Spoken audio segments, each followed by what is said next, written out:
성도 여러분, 하나님은 영화로우신 분입니다. 하나님께서는 저와 여러분을 예수님을 구주로 믿어 구원받게 주셨습니다. 자, 이로써 이 세상을 창조하실 때 본래 영광스러운 그 모습으로 회복시키셨습니다. 그 하나님께서는 저와 여러분을 하나님의 자녀로 삼아 주셨습니다. 하나님의 영광이요 자랑으로 여기십니다. 저와 여러분에게 구원의 영광을 허락하신 그 하나님께서 이 시간 고린도전서 10장 31절 말씀을 주셨습니다.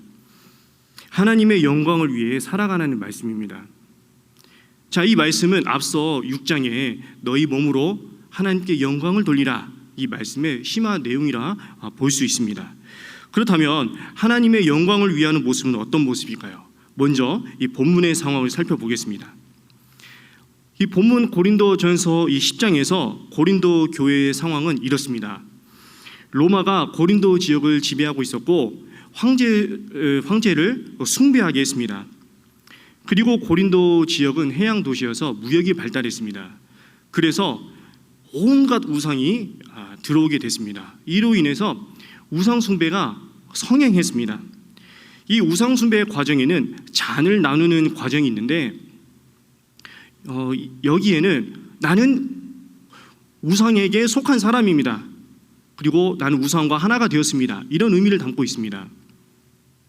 그리고 이 제물로 쓰이는 것은 제사장과 제사를 하는 사람이 나눠 가졌는데 여기에서 제사장이 상당한 부분을 가져갔습니다. 그래서 필요한 부분만 가져가고 나머지는 시장에 팔았습니다. 그래서 당시에 우상 숭배가 성행했기 때문에 시장에 파는 음식은 거의 이러한 유통 과정을 거쳤습니다. 그렇다고 시장에 파는 모든 음식이 그러하다고는 말을 할 수는 없습니다. 그러니 소비자 경우에는 이 음식이 또 이 식재료가 우상 숭배에 활용되었던 것인지 아닌지를 구분할 수가 없었습니다. 예수님을 구주로 믿는 성도의 경우에는 시장의 음식이든 불신자가 제공하든 상관이 없었습니다.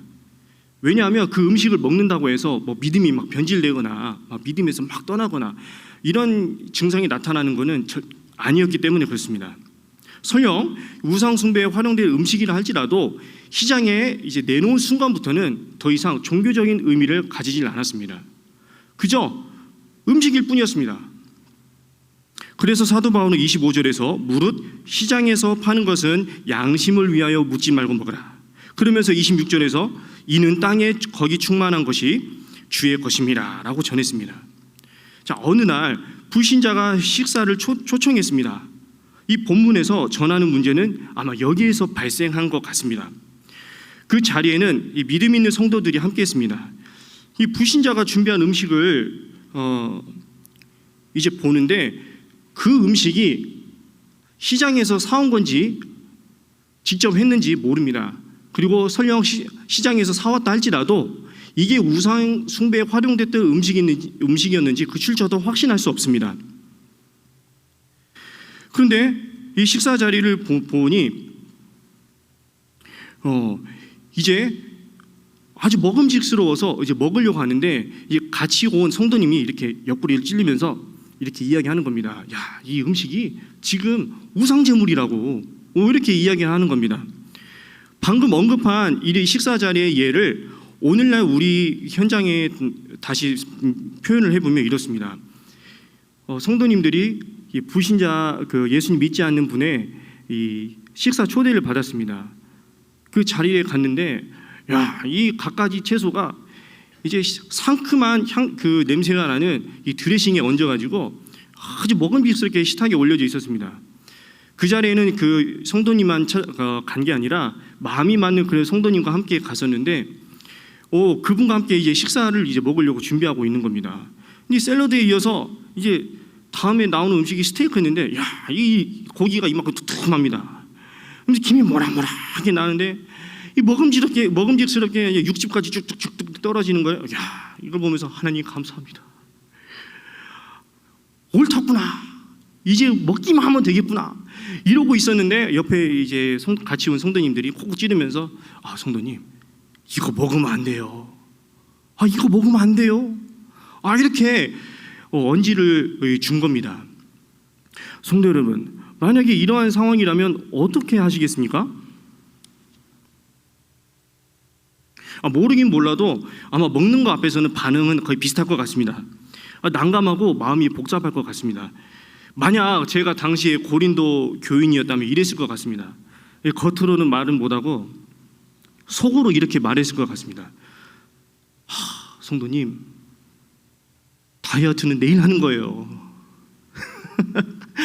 너무 먹음직스러우니까 다이어트는 내일 하는 거예요. 왜 못 먹게 하십니까? 그 속으로 이야기했을 것 같습니다. 그렇다면 성도 여러분, 그렇게 우상 제물이라고 말해준 그 성도님은 어떤 마음으로 이야기를 했을까요? 앞서 언급한 대로 이 우상 숭배에는 잔을 나누는 의식이 있는 것처럼 음식을 나누는 순서도 있습니다. 그래서 음식을 나눠 먹는 그 순간도 이 잔을 나눌 때와 같은 의미를 가집니다.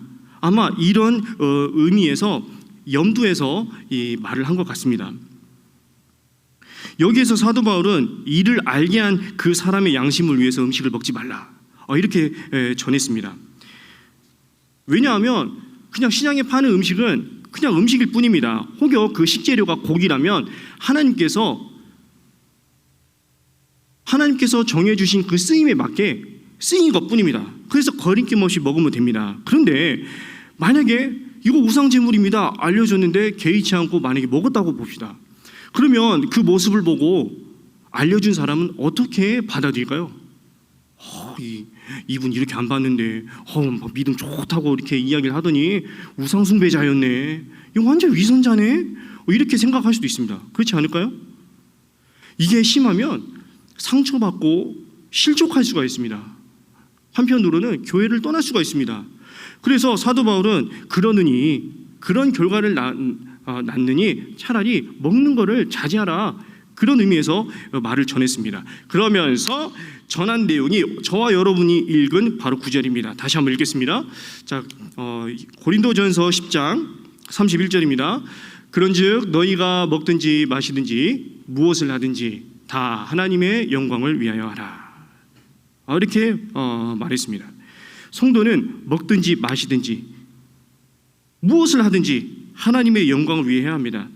이 9절에서 하나님의 영광을 위하는 모습은 성도의 유익을 구하는 모습이 담겨 있습니다. 다시 말해 예수님을 구주로 믿는 그 믿음을 잘 지킬 수 있도록 도와줘야 합니다. 오해를 살 만한 행동을 해서 상처 주거나 실족하게 하는 게 아니라 도리어 믿음을 잘 가져갈 수 있도록, 지킬 수 있도록 도움을 주는 모습이 바로 이런 모습입니다. 다른 말로는 교회에 덕을 세우는 모습입니다. 하나님께서는 본문을 통해 이 시대의 성도로 살아가는 저와 여러분 모두 교회의 덕을 세우길 원하십니다. 하나님께서 이런 모습을 하나님의 영광을 위하는 모습이다 말씀하고 계십니다. 그 하나님께서는 저와 여러분 모두 이처럼 신앙생활하기 원하십니다. 그러니 성도 여러분, 하나님의 영광을 위하는 삶을 살아가십시오.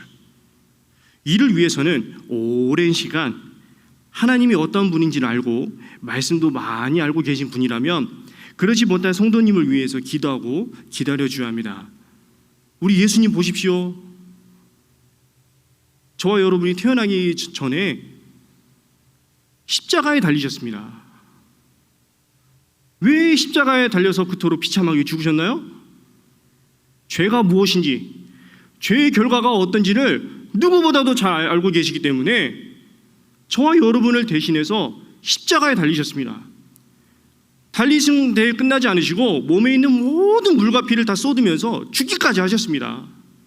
왜요? 알고 있으니까요.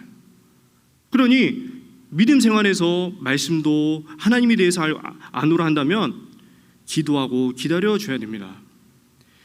그 예수님은 죽으신 데 끝나지 않으시고 3일 만에 부활하셨습니다. 이로써 예수님만이 오직 구원의 길이라는 사실을 증명하셨습니다. 저와 여러분은 이 예수님을 믿어서 하나님의 자녀가 되었습니다.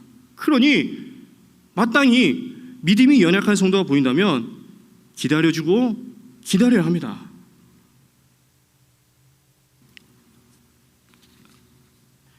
한편 예수님을 구주로 믿어 하나님의 자녀가 되었습니다. 이런 고백을 한다면 하나님의 영광을 위해서 나의 언행과 행실, 이 모든 면이 하나님 앞에서 거룩한지를 살펴야 합니다. 교회의 덕이 되는지까지를 살펴야 합니다. 왜냐하면 하나님은 거룩하신 분이기 때문에 그렇습니다. 거룩하다는 말은 우리 성도님들 잘 알고 계십니다. 구별된다는 말입니다. 죄로부터 구별입니다. 그래서 죄에서 멀리하는 모습은 하나님을 경외하는 모습이요, 교회를 교회되게 하는 모습입니다. 그래서 저와 여러분은 어떻게든 이 죄를 멀리하는 거룩한 모습으로 살아가야 합니다. 그래야 나도 거룩하고 함께 신앙생활하는 성도님에게 유익을 줄 수 있습니다. 아니 어찌 내가 죄를 지으면서 거룩하게 살라고 지도할 수 있겠습니까? 말이 안 됩니다. 그래서 저와 여러분은 어떤 면에서든지 이 죄에 민감해서 거룩한 모습으로 살아가기 힘써야 합니다. 여기에서 저와 여러분은 이 죄를 직면해야 합니다. 이 달리 표현하면 지금 내가 어떤 죄의 영향을 받고 있는지를 그대로 바라보고 인정할 줄 알아야 합니다. 그리고 난 후에는 회개하고 계속 돌이켜야 합니다. 물론 이 죄의 유혹에 넘어갈 수 있습니다. 연약하니까요. 하지만 끊임없이 하나님께로 돌이켜야 됩니다. 왜냐하면 하나님께서는 그 모습을 정말 기뻐하시기 때문에 그렇습니다. 구약의 왕 중에 인정받는 왕이 누구입니까? 다윗 아닙니까? 다윗의 길이 이와 같은 길입니다. 아무리 내가 잘못할지라도 그럼에도 불구하고 하나님께로 계속 돌이키는 그 마음의 중심을 하나님이 귀하게 보시는 겁니다. 그래서 저와 여러분은 이 죄를 직면하는 이 훈련을 해야 합니다. 이 시대와 이 세대를 불문하고 우리 교회의 골치가 되는 문제들이 있습니다. 그 가운데 오늘 본문과 연관을 짓는다면 이성 문제가 있습니다. 어쩌면 이 음란과 간음은 오랫동안 이 마귀가 이 교회를 파괴하려는 데 사용한 강력한 무기가 아닐까 싶습니다. 보십시오. 교회 안에서 저와 여러분 예배드리죠. 말씀 듣고 기도하죠. 이때가 가장 영적으로 반짝반짝 빛날 때입니다. 왜 그럴까요? 하나님께서 사람을 지으신 목적에 가장 맞는 모습이기 때문에 그렇습니다. 우리 찬양대 보십시오. 오전에 찬양할 때 모습이 어떻습니까? 얼마나 아름답습니까? 저만 그런가요? 이 아름다운 선율을 이루어서 하나님께 찬양을 드리는데 얼마나 아름답습니까? 근데 그 모습이 노래를 잘 불러서가 아닙니다. 물론 실력도 좋으시지만 하나님을 찬양하는 지어진 목적에 맞는 가장 하나님이 기뻐하시는 모습을 보여주기 때문에 그렇습니다. 예를 든다면 우리 봄철에 꽃이 피죠. 어떤 꽃이 피나요? 벚꽃, 겹벚꽃, 그죠? 진달래도 있고, 개나리도 있고, 아무튼 철쭉도 있고 많습니다. 야, 이거 저희 지역에 완산 7봉 보면은 어떻습니까? 가보면은 우리 교회도 아름답지만 그쪽에 가보면 야, 너무 좋다. 그냥 웃음이 절로 나고 감탄하지 않습니까? 교회 안에서 예배하고 찬양하고 기도하고 말씀 듣는 이런 모습이 꼭 그와 같다는 겁니다. 그런데 이 마귀는 이러한 마음을 속되게 합니다. 우선 생각부터 이 상대를 향하는 마음을 아주 불순하게 합니다. 그리고서는 그 불순한 마음을 행하도록 계속 부추깁니다. 대부분이 여기서 넘어갑니다. 감탄했지요. 마음이 움직이죠. 거기서 멈춰야 됩니다.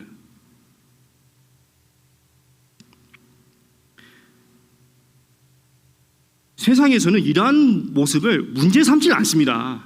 하지만 저와 여러분은 이미 마음으로 음욕을 품으면 간음했다는 예수님의 말씀을 기억하고 있습니다. 그러니 순간순간 내 마음의 변화를 바로 알아차려야 합니다. 마귀의 유혹인지 공격인지 바로 보고 넘어가지 않도록 마음부터 지켜야 합니다. 그러니 혹 찬양하는 모습, 기도하는 모습, 또 말씀 듣는 모습, 예배하는 모습, 너무 그 모습이 아름답고 귀하게 보인다면 거기서 멈추고 아름다운 관계를 유지하도록 이어가야 합니다. 공적인 자리에서는 물론 사적으로 만날 때에도 이 만나는 장소와 시간을 정말 조심해서 만나야 합니다. 이 자꾸 사적으로 만나려고 하고 대나만 아니라 성도님들의 눈이 피하는 곳, 그리고 어두울 때로 연락해가지고 만납시다. 그 마음 직면해야 됩니다. 되게 연애할 때 그러잖아요. 연애할 때 전화해서 만납시다 우리. 근데 우리 가족이라 하지만 이 성도의 관계는 또 다릅니다. 정말 조심해야 됩니다. 그 마음을 직면해서 알아차려야 합니다. 한편 내 마음이 그렇지 않다 할지라도 인적이 드물고 성도님들의 눈을 피하고 어두울 때 만나면 그걸 보는 사람은 어떻게 생각하겠습니까? 이 시대, 이 세대 바로 오해합니다. 교회는 덕이 안 됩니다. 이거 기본이지 않습니까? 왜 기본인데 왜 이 강단에서 이 말씀이 내용이 선포가 되느냐? 그만큼 이 시대와 이 세대가 성적으로 하나님이 기뻐하시는 방향으로 이를 때까지 이르렀기 때문에 기본에 충실해야 초심을 지킬 수 있습니다. 예수님을 첫사랑으로 만난 그 마음을 지킬 수가 있습니다. 우리 주님 말씀처럼 음욕을 품은 상황인지 아닌지를 분명하게 짚고 넘어가야 합니다. 만약에 이 음욕에 빠지면 나도 모르게 하나님보다 그 대상을 우선시합니다. 그러면 이 음욕에 이어서 우상 숭배가 됩니다. 그러니 마음을 살펴서 직면하고 지금 내 상황을 스스로 말할 수 있어야 됩니다. 이어서 회개하고 교회 덕을 위해서 돌이켜야 합니다. 이처럼 저와 여러분은 이 죄를 직면하고 말씀으로 맞서 이겨야 합니다. 그래야 함께 죄를 이기고 이로써 이 그리스도의 몸된 교회를 건강하게 세울 수 있습니다. 이러한 모습이 곧 하나님의 영광을 위하는 모습입니다. 하나님께서 기뻐하시는 모습입니다. 이 본문과 관련해서는 이 음욕만 다루었습니다. 하지만 이 시대를 사랑하는 저와 여러분에게는 이뿐만이 아니라 정말 심각하게 여기면서 다루어야 할 면들도 있습니다. 다만 원리는 같습니다. 직면하고 돌이켜야 합니다. 그래야 교회의 덕을 세우고 하나님께 영광을 돌릴 수가 있습니다.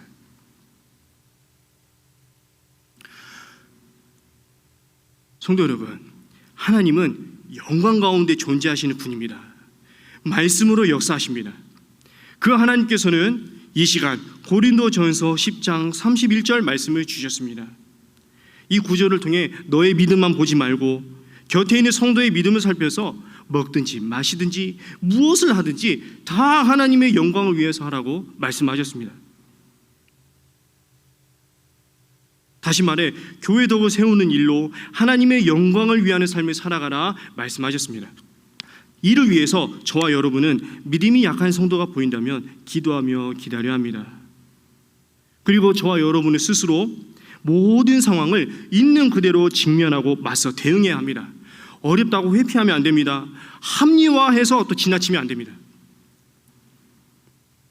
저와 여러분은 이 죄에 민감하게 반응하여서 혹여 내가 받은 죄의 영향이 무엇인지 분명하게 말할 수 있어야 합니다.